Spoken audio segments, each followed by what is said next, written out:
All right, everyone, it is interview time, and we are here with Ahmir and Basirah. I said it right, Basirah from Both Sides of the Bed podcast. We just got to speak to them for a while, and we were already kind of in love with them. So hopefully you fall in love with them too. And we're here to talk about dominant, submission, lifestyle, kink, man squirt. I would like to know about man squirt, Yes. Open relationships, all kinds of things. So you already heard a little bit about them in the bio, but we always start with the same prompt, Ahmir and Basirah. Can you tell us how you got to where you are today in the field of sexuality? It's a good question. I always answer first. You answer first for a reason. I guess I've always been just very explorative and just curious. And I think just that curiosity has led me down this path of exploration. And I think that just having an inquisitive mind can help open up doors for you. And I think it's really important, and it's allowed myself to just be open and not really, but once I got past worrying about what other people thought. So after high school, it just opened wide open for me. And I just started diving into everything. Started going to parties, and that really opened things up and just really learning just what's out there. Sex parties or just standard parties? Sex parties. Sex parties. Okay. Yeah. And I learned pretty early. I was 21 when I first started going. And it was an older crowd. So there was like people in their late 20s up until even their 50s. So I think that mature crowd of people who knew how to handle the lifestyle, who knew how to respect the game and do things properly. Like I learned the proper way to do it early. So I'm really grateful for that. Mm-hmm. Yeah, I always joke that I've always been like this, and it just kind of happened, and it just become more evolved. I'm like a Pokemon, and and because like when I was younger, I was just always really sexual. I was a horny little girl, and I think I was always in tune with my sexuality and wanting to explore it, but just because of religion and family and society, it was just like a slow build.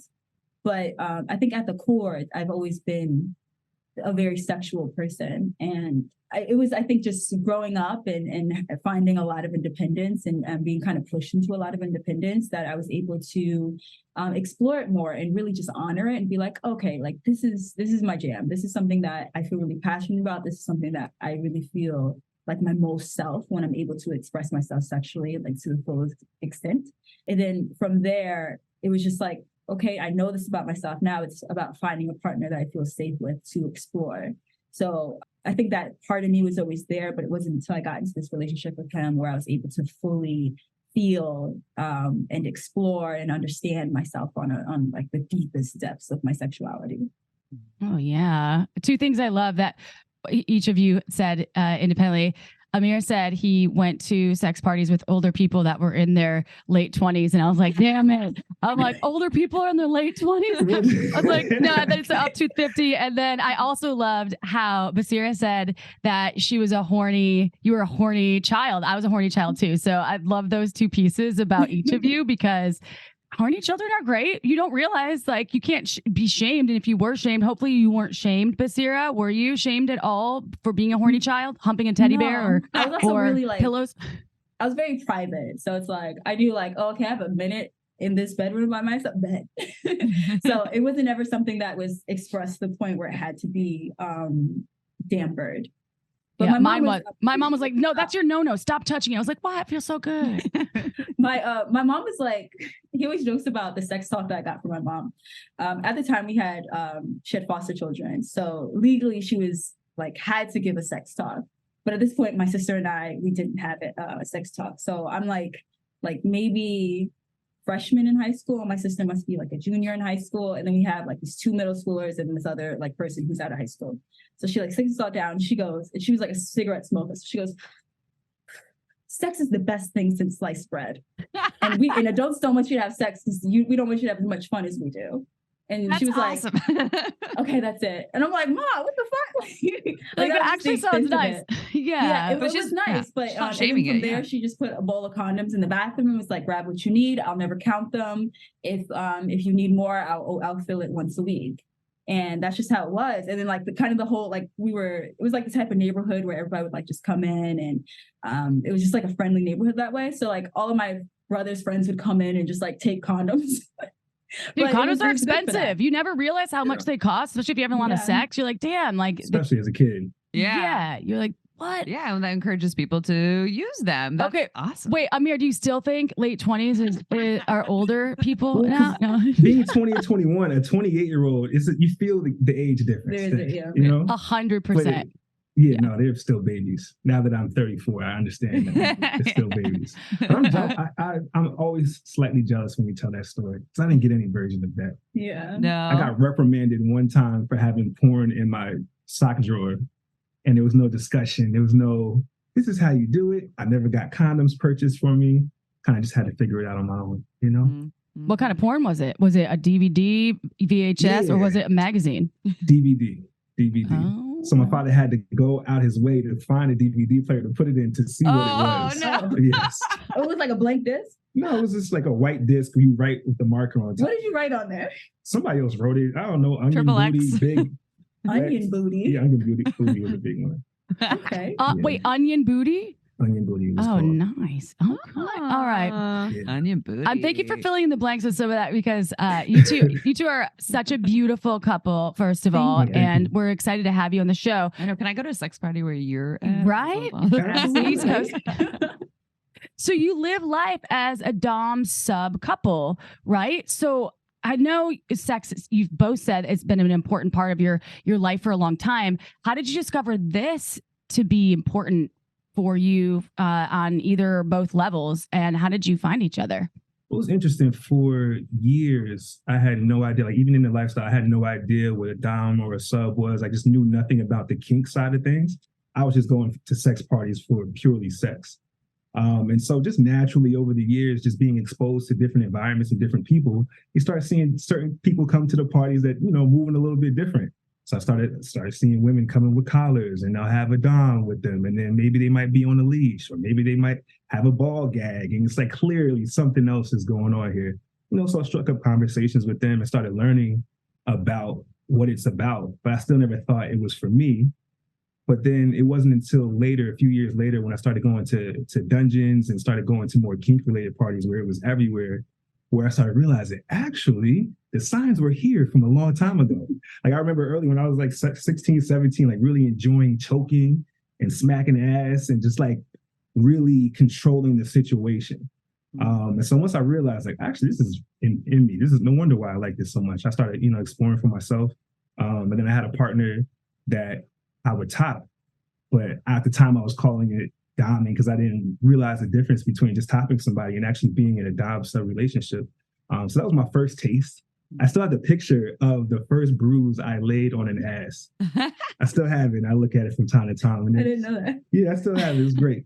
It's such a baby bruise too, but I was so proud of Baby it. bro, I did it. I did it.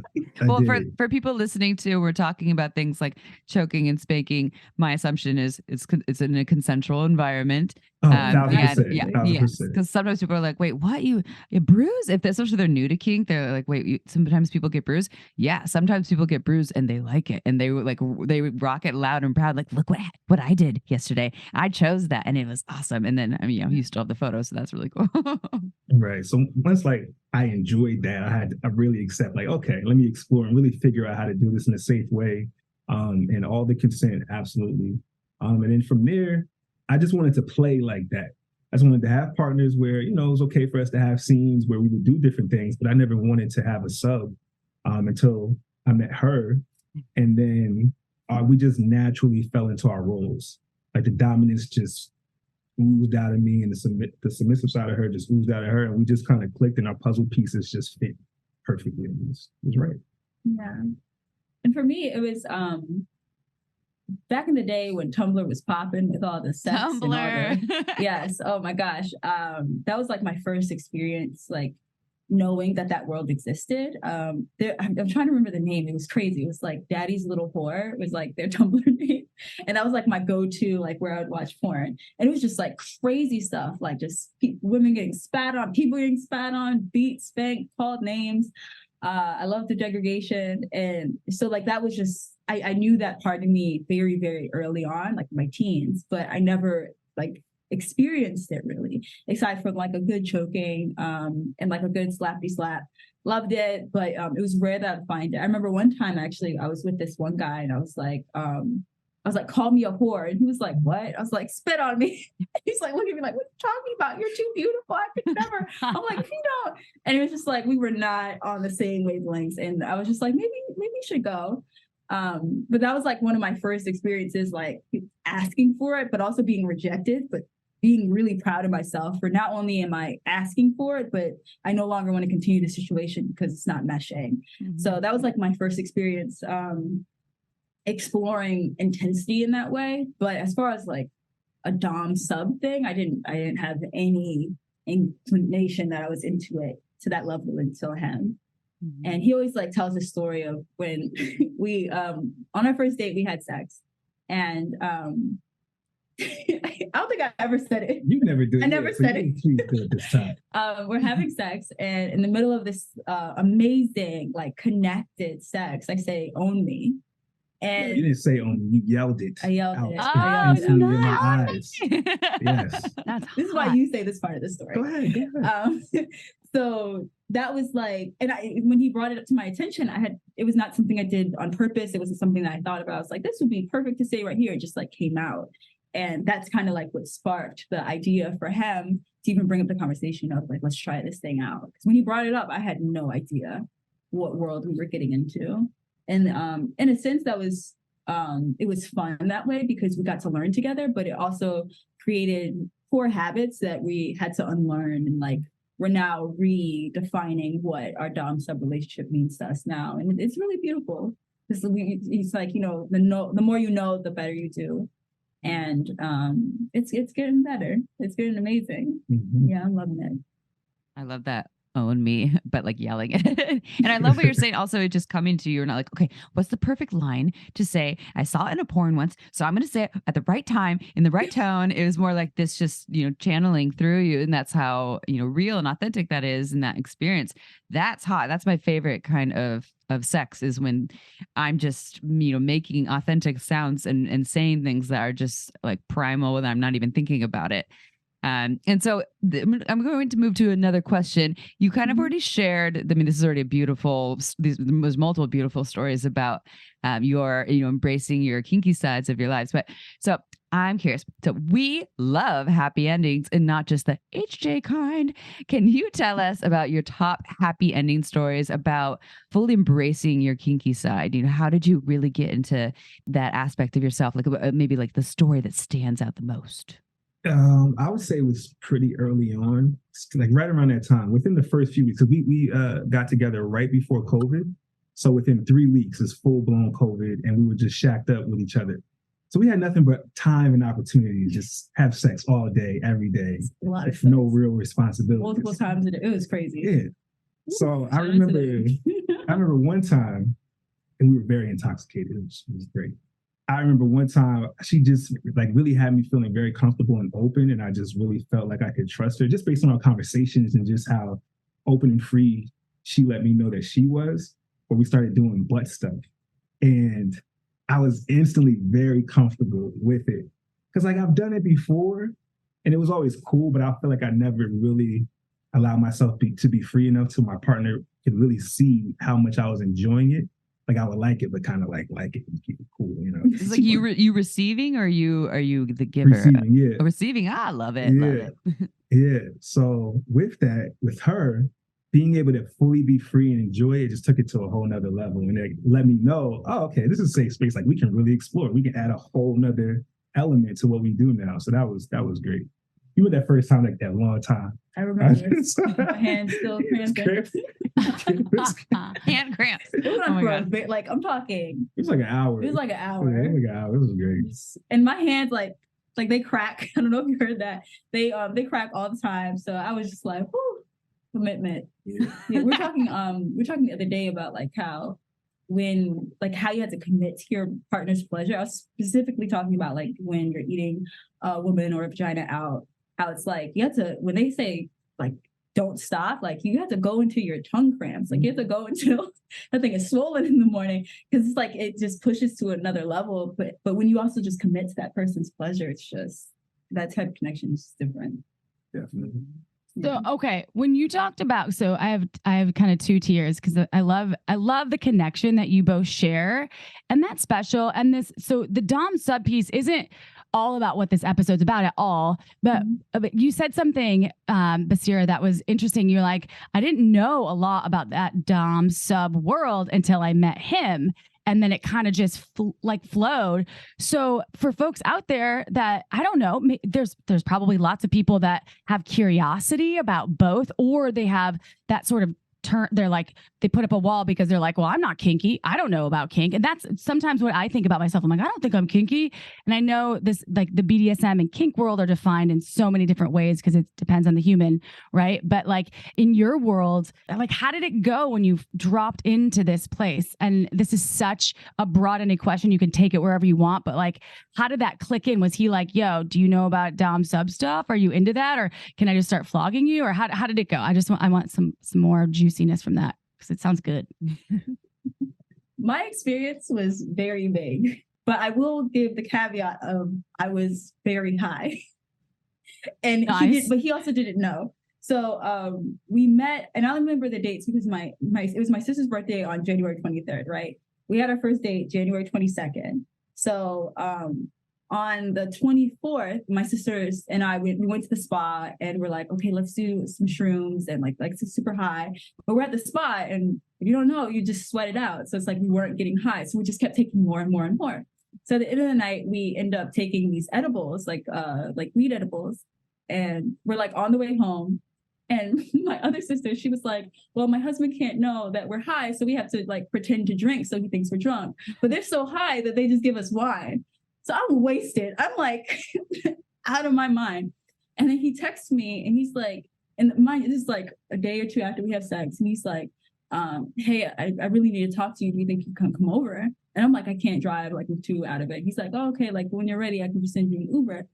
In my high mind, I'm like, hey, I got this man pregnant, like shit, I'm about to be a dad. Like I'm out of it. So I finally like simmer down and I go over to his place. And he's like telling me about it, but I'm like gone. So he's like telling me he wants to explore this Dom sub thing. And he brings up the fact that I said that I want him to own me, that I yelled and screamed to the heavens that I want him to own me. So I'm just like open, I'm extra open and I'm extra aroused. I'm like so enamored by this man. I'm just like, sure, whatever you say. So I 1000%, if I was in my sober mind, I still would have said yes. I still would have went with it, but I didn't understand fully what he was asking in that moment. And I love that because, though I wouldn't recommend it, I love that because it allowed so much space to just be open and to just, like, I like to plan, I like to think, I like to like know what I'm getting into. I like to write it down. And you're heady as fuck, probably. Like exactly. I'm super heady, but what do you mean? Yeah. Yeah. So this moment just like allowed me to just be like, yeah, this sounds great. Whatever you say. And sure. It sounded like I knew a lot about it because conceptually I did know a lot about it. Like for over the last maybe year prior, I was doing a lot of research on my own and, playing, testing things out. But you don't really know until you get into a relationship, especially the mental side of it. Yeah. Like it's one thing to flog somebody, or tell them to go into position or whatever the case is. That's fun. But like the mental side and really nurturing the relationship and having expectations and growing and being a leader for somebody else and the challenges that come with it. Yeah, like we did not know. That's the thing. What about the bumps though? The bumps too. Like the bumps in the road. Like if there's bumps in the road, yeah. I think this will also answer your first question, which was like along the lines of what was your first like big would you say happy ending that made you feel like safe in the space? For me, it was one amazing, but also one of the scariest moments I've ever experienced. And that was entering subspace. So with that, at that time, I didn't know it existed. I didn't know what it was. And I had gone to school. So I'm like, I go to the new school in Manhattan, right? So I'm like, the new school is like kind of like, there's a circle park that's like a circle, and then like you walk on to like get to the actual entrance. So I'm like walking in the circle like 12 times. I have no idea. I'm like so disoriented and I can't even figure out how to navigate myself. I remember calling my niece who doesn't live in New York. She's like in Florida. So I'm like, she has to like navigate me where to walk based on like find my friends. I'm like, and I didn't know what was going on. but I was just like completely in subspace. And subspace, for those who don't know, it's when you're in a really intense scene or a really just powerful scene with your partner, and it allows you to break this barrier in your mind where it's like, I call it just like complete freedom. So it's like, I have freedom to not think. I have freedom to just be and to accept whatever he's wanting to do to my body, of course, in a consensual way. And I can just be in that pleasure. So subspace, usually it lasts in that time frame, but sometimes, and in my case, it lasts longer. So it lasted well into the next day where I'm just like, I'm like craving him and needing him and like wanting to be like in his embrace and like in his protection, and also just not realizing what the hell this is. So I'm just thinking, I'm like, what do they say? Not sprung, but I'm thinking I'm like digmatized or something. And I'm just like, oh my God, this dick is so good, but which it is, but that's not exactly what that was. It was so much deeper than that. So that was for me, my first experience, like, okay, like I feel home, but also a bump in the road because it's just like I didn't know what was happening, and I literally felt like I was going insane. I've never heard dickmatized. I really like that one. It's like, is being dickmatized a bump in the road, or is that a good thing? I don't know. I think I've been, yeah, it's a good thing. I think I've been dickmatized depending on who times. the dick belongs to. Yeah, exactly. Yeah. Definitely. And again, everyone consent. Okay. So that's one bump. So I guess to like rephrase that a little bit, what would you say if you could give like a generalized idea of some of the challenges of experiencing, a dom sub dom relationship, or starting to try different things in the kink world? Have you ever had any of those messy situations where we're like, oh shit, how do we navigate this one? Or like it requires a lot of repair or cleanup, emotional cleanup? I think that not knowing what we don't know was a big issue. Yeah. So challenges will arise where we will just be butting heads and just friction, and not being able to necessarily smoothly go in a direction that we want to go because we're not clear of truly what's required, or we may have certain expectations or ideas of what a dom looks like or what a sub looks like. And we're still figuring out how to communicate those versions, but we're kind of just on different channels slightly. Yeah. So I think we had to go through, some challenging times and like argue our way through it sometimes because we weren't clear on even what the other person was really saying. So I think that the communication, the being clear on your roles, because there is one thing that we learned, one of the biggest lessons is that there is no one way to do it. There's no one version of being a dom. And if you think that there is, you need to really look at yourself and like, what do I want to get out of this? What are you capable of doing? Yeah, what are you capable of and what do you want? Why are you doing anything that you're doing? You don't do it just because you feel that that's what you're supposed to do in this role. Yeah, for me, it was just not knowing what a sub was, and like my knowledge of it was kind of what he was telling me. And it took me a while to just even do my own research and figure out like, okay, this is the type of sub I am. And also like realizing I'm a switch. So being a sub and being a switch is just two different energies. And then like my switch would come up in not necessarily like in our sexual spaces, never there, but like in our day-to-day spaces where it's just like, oh, like I think it should go this way. And he's just like, well, it's going to go this way. And I'm like, well, I think it just like starts an argument. And I think just even having that base level of knowledge about myself, it would have just shifted how we communicated. And because I don't switch with him. So it's like I'm a sub with him, but I still am a switch at nature. So just like navigating that and seeing what I'm actually capable of doing, how I should be communicating because of, it's just like that push and pull within me and how that fits with him. I think that was like one of our biggest bumps in the road.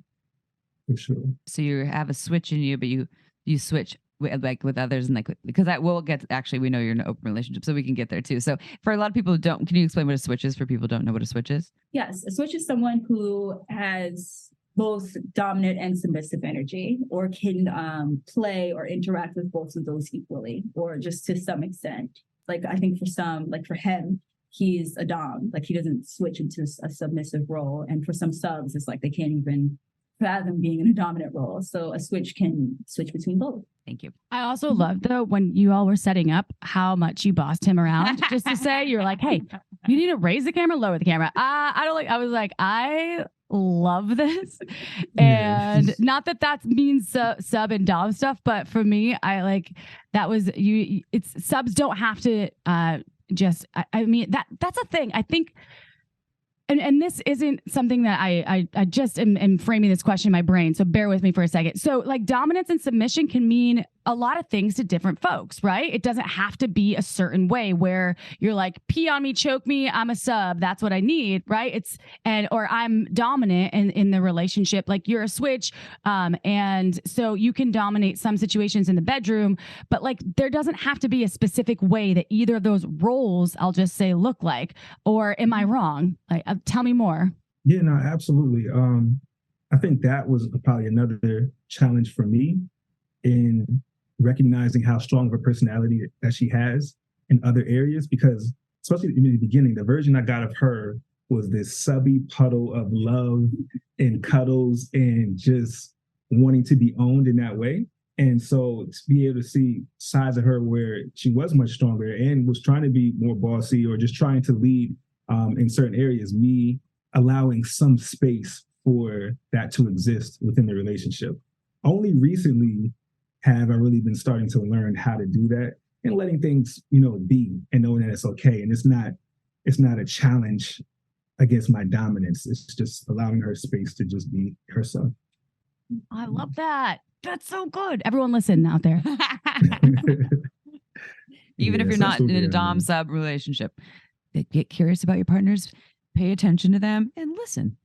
Yeah. And even what I love about it is, yes, in the BDSM community, there are like hard lines or hard identities and labels. But even in a non-BDSM relationship, there are still those energies. There's still that energy of a submissive woman or a submissive man and a dominant woman or whoever, however you identify, there's still that dominant and submissive energy. And there is still that switch energy. And sometimes it's that egalitarian energy. And I think it's important for people to just kind of like look into themselves and say like, I don't want to be beat, pissed on, or spat on, but I do think I'm more of a submissive energy, and seeing like how that plays out. And I think that in knowing that, it allows space to just amplify how you move in your relationship and looking at, your strengths and your weaknesses. Like I tell him all the time, like he is big picture, whatever I would say, like, whatever your dream is, you tell me your dream. I am small picture. I am details. You tell me your dream. I'll make your dream come true. I'll make sure you have absolutely everything you need in order to make that dream happen. And we work well that way because he will have the idea and I will like put all the things together to make sure that his idea comes to fruition in the fullest way. And in knowing that about ourselves and our roles, we're able to do that even with our podcast. And like the podcast, for example, it was his idea. And it's just like the details of it that's where I come in. And that's how we help to bring it to life. But it's like that with almost every aspect of our life. I like that. You make a great team and a really hot one at that. Okay, so I have a question about, we love tips over here at Shameless Sex. Our listeners are all about tips. So if you could share just like some, quick and easy, or maybe not the quick, but, top tips for people who are trying to live their ultimate authentic kinky self, like trying to do what you all did to discover that in yourself.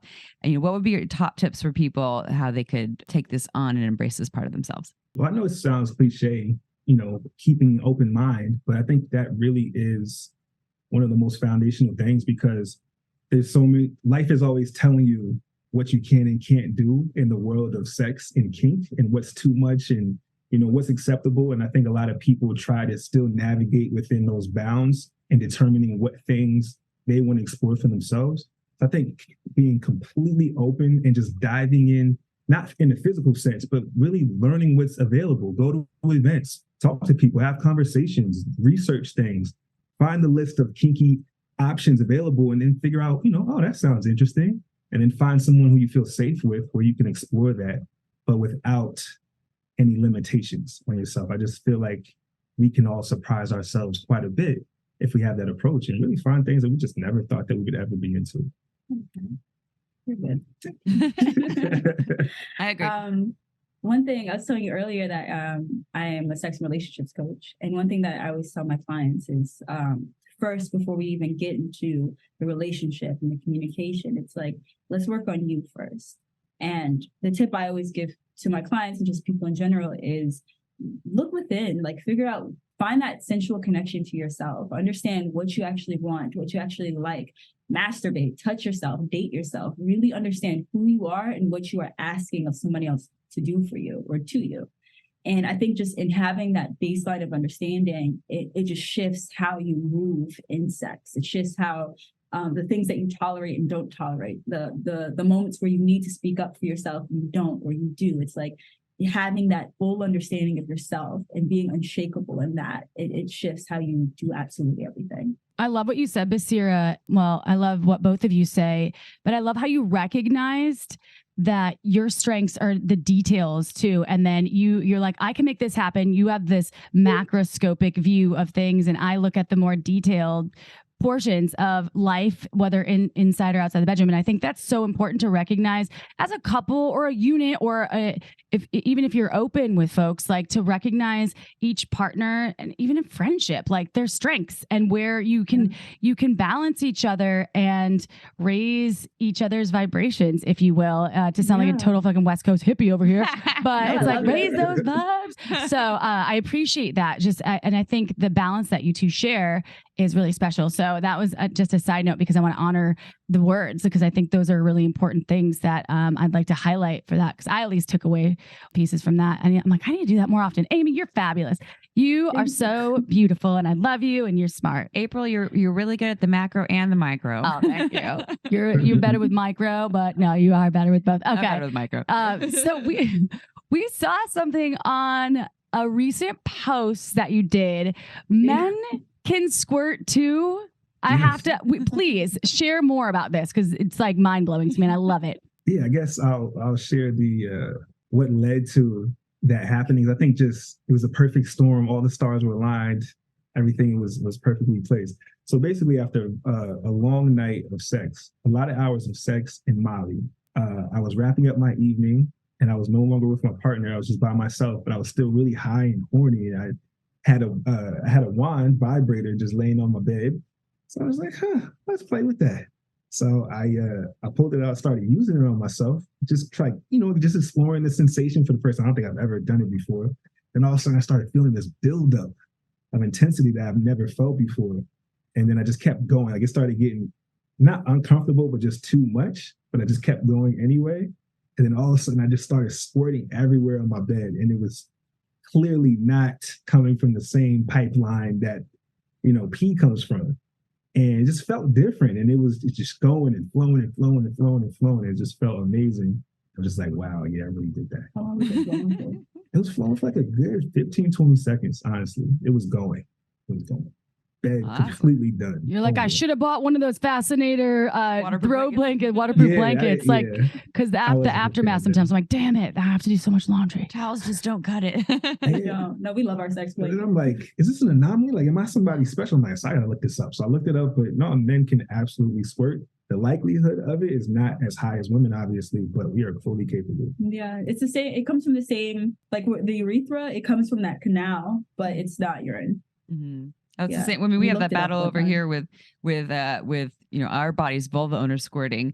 Like, it's not real, it's pee. And I'm like, okay, cool. Even if there's some urine in it, like it feels different, it looks different, it smells different, it's different. But y'all can say we're peeing, knock yourself out. I don't think so, but that's fine. No, whatever. We definitely aren't. It's coming from it comes from the similar track. So that's where that sense comes from, like where sometimes people say it smells like urine, but it's not. It just comes from that area. So people think that it is. Look it up, people. Yeah, look it up. Even if you are just peeing all over the place, it feels great. Just do it anyway. Yeah, who cares? Yeah, urine's mostly sterile, so and actually ejaculate. Yeah, it's definitely a lot clearer than urine, though. Even if you're not hydrated and you ejaculate, it's meaning like if your pee is clear, it's still ejaculate is a lot less yellow in color. Like if you have sheets that you can see, like it's very clear, and it has like little traces of the uric acid, but it's not as concentrated as urine, because it is coming from that same track. The urethral canal, Amy? Urethral tube, but even ejaculate has urine in it because it's coming out of the urethra. So we're not like, Exactly. oh no, there's urine in your ejaculate, must not be real. So it's No. ridiculous. What a silly battle we have. If not, it's a really surprising golden shower. Yeah. Love those two. So Hey, now kiss, Oh, yeah, and you're like, sure. I didn't even know I was into golden showers. Now I know. Hey, Yeah. I'm curious about. So that's awesome. Thank you for that, because I actually didn't really. That was new did for not both know of us. that. We're like, wait, Yes. men can squirt. It's This is so amazing. cool. Now I'm going to go look at the research. So you two are in an open relationship. So you're in a dom sub relationship, a kinky relationship, a very loving relationship. I love everything about your relationship thus far, and I think that it sounds Thank you. beautiful. And tell us about the open relationship part. And you're also raising a child too. What does this look like? Well, we knew pretty much right away that we wanted to be open. I think. Well, you knew that? Did you know clearly that you wanted to be open? What'd you say? Yeah. Okay. See, we both knew that we both wanted to be open. I didn't know it was going to come when it did. I wasn't really looking for a relationship, and I was just kind of out doing my thing at the time. But it was very clear, like, okay, I found someone who gets me, like understands the lifestyle that I'm interested in having. So it was very natural for us. Like, we didn't have to have many challenging conversations about how this was going to go. Just like, okay, yeah, we're going to explore this. We just wanted to figure out, what kind of people we were interested in and kind of set our parameters and rules about how it would look for us.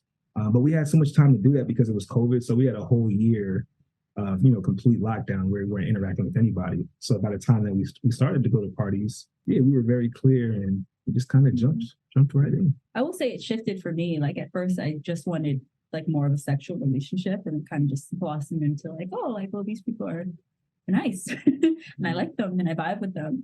So it's blossomed into more. We open up with usually women involved or owners, and it's been a really beautiful experience. Just being able to just like what you learn. Like I'm really big into sisterhood, so it's like really cool to have a sisterhood and also just like be able to fuck them. It's just like, I don't know. It breeds a lot of understanding, a lot of pleasure, and just a lot of openness, and that's what I love about it. Yeah, I feel like we've taken little pieces of all of our partners with us as we've grown, whether it's sexually or just even in terms of learning about. And we had one non-binary partner who really, at least for me, really opened me up to understanding different people's experience. Like I was always completely fine with everyone doing their own thing. I never placed judgment in that way, but I still wasn't necessarily interested in like learning more about it. But in meeting them, like they really opened up that world to me, and I'm so grateful for that. Now I feel like, in any space now, like I can really connect with people in a genuine way. Yeah, so it's been beautiful for that too. It really has been. Oh, I love that.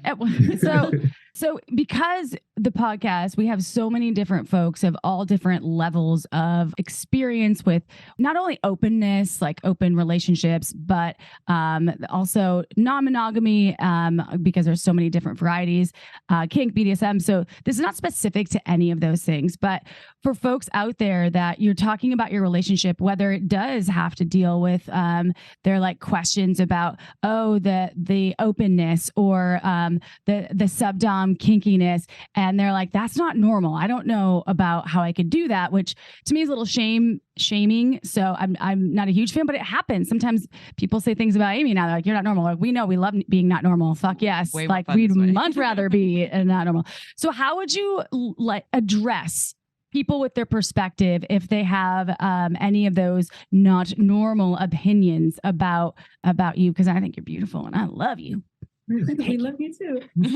But Okay, I think that I would just say it's not your normal, and that's okay. And that's the beauty of being individuals. My normal is my normal, and I look at many people's normal, and I'm like, that's really abnormal to me. That does not fit me and my lifestyle. That's wild about you over there, and you keep that over there. Be happy. I'm so happy that you're happy, but that's just not my normal. I don't think that it has to be bad. I don't think that it has to be this negative thing. It just is different. And I think when we can really just look at the beauty of people being happy in their normal, then that's like the whole point of being human and being able to connect in that way. So I would just say, instead of looking at it like this is bad or this is weird or whatever, it's like it is bad and it is weird and it's sexy too. And that's what I love about it. And you don't have to. Yeah, and for me, I think two questions come up. What is even normal? What does that even really mean? And why do you want to be normal? Like, why do you want that? You know, and I think if you really answer those questions, you know, you may stop you for a second. What do I think is normal? And why do I want to have that? Because I think that life is just a series of perspectives. That's all it is. Everyone has a perspective, but there is no one normal way of doing anything. So why do you want to try to fit into that? But do you really want it to be common? Yeah. Most people are, trying to, not be common, but they want to be normal. Normal? Yeah. It's a statistic. Really, if you look at it, it's the numbers of people that researchers, they research these folks on whatever they're trying to test. And abnormal is the deviation from all of the people that they researched, right? For whatever testing they were pulling. And we talked about this in our book, because I'm like, actually the deviation is more normal because they can't test billions of people. So really, the abnormal parts, and I don't know. It's more normal to be different. Yes. Orpheus Black says that. Yes. I think he was talking about kink specifically. That's any deviation from what you think is normal. I think is what he said. I was like, love it. Yes, love it. Yeah, it was, very, very insightful. We are so turned on by the taboo, and when we find something that is so not normal, just for the fact that it's not normal, we are just like, that's hot. Yeah. Sexy. We've tried so many things just because it was not normal and taboo. Yeah, that within itself is enough. Yeah. Yeah, it's more fun being on this side for me, but for other people, maybe not. And like I just said, the sides doesn't have to be sides, but there's not one, like you said, I think a lot of what you've been sharing here is there's not one way to do anything. As long as there's consent, there's not one way to do kink, sub, open relationships, whatever it is. And you're kind of what you two have been sharing about your journeys to get to where you are today that will continue to evolve is also just kind of following the thread of like, okay, I like this. I don't like this. I'm interested in trying this. And that can speak to every aspect of being a sexual being or in a relationship. And I think that that's really, really important. And who knows, we might just scream own me at some point. So I might do that just so you know. And it's because I learned it from you. I'll give you credit right after. I'll be like, own me. And that's how it goes. That's from both sides of the bed podcast. But even beyond that, I think that by challenging what's normal sexually for me and going beyond that, it's helped me grow in my life in general, and just having that same approach to life in other areas where I might have tried to be normal at one point and just doing what I want to do now. So I am grateful for challenging that sexually. So I definitely encourage people to do that and see how else it could affect you in your life.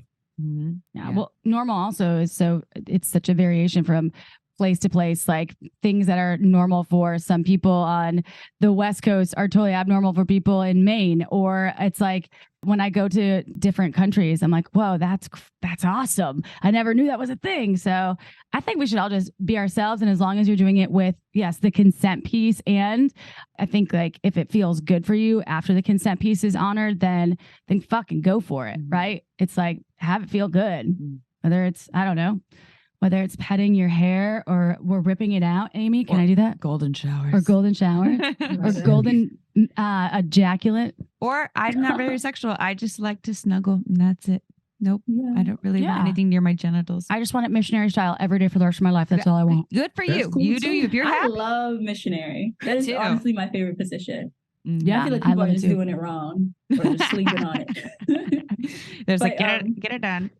I just thought about this conversation I was having actually at a play party, and this person was talking about how like it's just consensual, non-consensual. And it's like there's this baseline of consent, and then there's this safe word. But once those things are established, like they don't want to feel the consent anymore.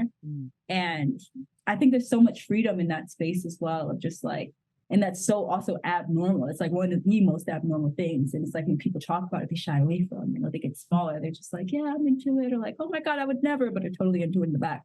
And I think it's just so interesting how even like what you were just saying earlier about, as long as it's consenting adults that are doing it, then it's fine. As long as it's consenting adults, I can't speak, then it's fine. And it's like, even in a space like that where you're consenting to non-consent, as long as, there is that baseline there, then that's what makes it normal, is that you want it, is that you're safe, is that it's okay. That's the normality. That's the amount of normality that I'm looking for and the extent of it.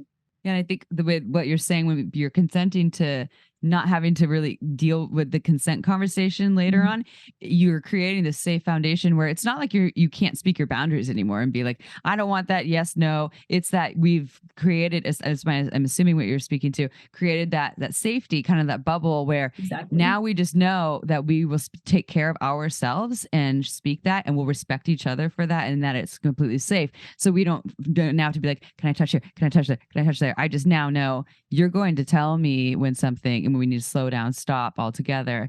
But it takes that building initially, I think, to really get there. So yeah, I love that. I think that's absolutely.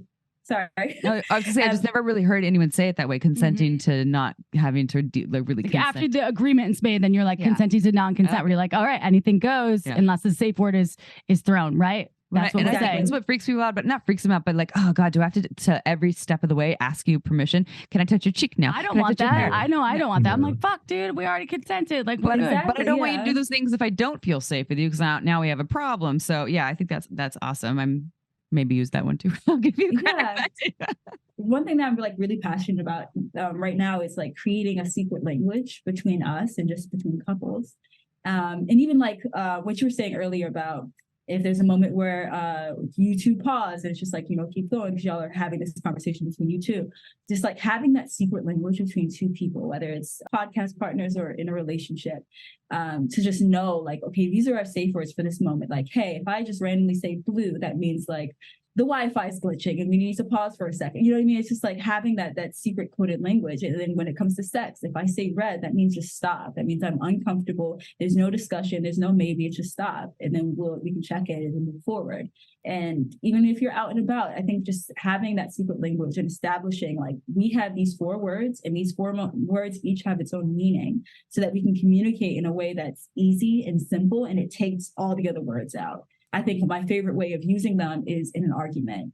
We are the type of people, we are very passionate, very strong-minded people. So when we argue, it's just strong passion. So it's like having just that one word where if I say red in the midst of an argument, instead of saying, can you calm down? Or like, why are you talking to me? It's just like red. It just is that all-encompassing, let's stop. We don't have to continue the argument. Like, because even the way my tone may be, if I try to say the proper sentence, may be off. So even if my tone is off, just we all know what red means. And having that language there, that protection there, that safety there, whether it's an argument, whether it's a regular conversation, or whether it's sex, it's just so important. That's good advice. I like that you're using colors too. You're like getting the Crayola box out. You're like, okay, macaroni and cheese yellow means shit's going down. Okay. What's that one color? Puce? Puce. Yes. Or aubergine means, hey, it's on. Yeah. Can you imagine being in the middle of fucking aubergine? Like, oh my God. Well, you two are so fantastic. I cannot wait to be on your show because you have an incredible podcast, and I would love for you to tell all of our listeners out there how to find your podcast. And also, I know that you do things outside of the podcast. How can they work with you and find you on social media channels where you're talking about the man squirting and all the other fun things that come out? And Both Sides of the Bed is the podcast name. You also please share with our listeners. Yes, you can definitely find us out on all your podcast platforms and on YouTube at Both Sides of the Bed. Also on Instagram, TikTok, and Both Sides of the Bed, and on our website, bothsidesofthebed.tv. Yes, we're very consistent. Yes. And if you're looking for sex and relationship coaching and you want to take your sensual journey, your relationship journey to the next level, you can reach me at b-intimate.com, or if you catch us on our Instagram, Both Sides of the Bed, it's right there in the link tree. Perfect. Thank you. You two are just fantastic. I'm so happy that we got to drop in with you. And yes, now we're going to do more fun stuff. So check out Both Sides of the Bed podcast, y'all. We're going to be on there. And how many episodes do you have now? Almost at 15. Ooh, nice. I thought it was 13. Yeah. Maybe you have 2 that haven't. Yes. So we could start at the beginning and just keep. Exactly. That's like not as scary. Sometimes when I start a series, for instance, of and I'm like, there's like 7 seasons of this. I get like anxiety about it. So I think that's a good start, and we can't wait. So thank you both. And thank you to our listeners out there, Shameless Sex Revolutionaries. We love each and every one of you so much. And I say that from the bottom of my heart. I know Amy means that too. Please, if you love us just as much, Rate us on iTunes and Spotify. Just give us 5 stars. We read every single review, and it helps folks find more podcasters that are phenomenal, like Both Sides of the Bed folks and all of the incredible guests that we have on Shameless Sex. Seriously, love you so much. And we'll see you next Tuesday for another episode. Also, check us out on YouTube. We're on there. We haven't been kicked off yet. We won't be. Seriously. Never. So check us out. Love you all so much. Ciao for now.